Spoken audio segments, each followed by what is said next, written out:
भनेका छन्। चितवनलाई सिङ्गो देशले उदाहरण मानेको छ भनेपछि चितवनलाई त नयाँ चुनौती थपियो। अब चितवनले त पुरानो रेकर्ड तोड्नु पर्यो, चितवन 2 ले।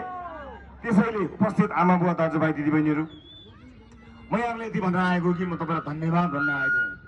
तपाईँले र हामीले सँगै देखेको एउटा सपना लगभग पुरा हुने बाटोमा पुगेको छ।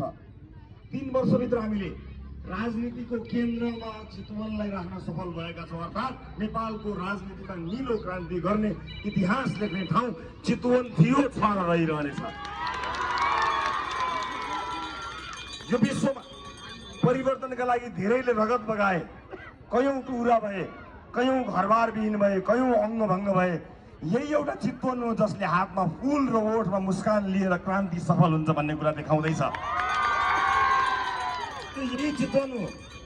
यो चितवन जसलाई देवभूमि भनेर भनिन्छ, गुरुभूमि भनेर भनिन्छ, देवताको बास र देउता जस्ता मान्छे बस्ने बास भएको चितवनले सिङ्गो संसारलाई देखाउँछ कि हेर, परिवर्तन यसरी पनि सम्भव छ। हो, त्यो हो यो चितवन। त्यसैले यसपटक हामीले 3 वर्ष अगाडि देखेको सपनालाई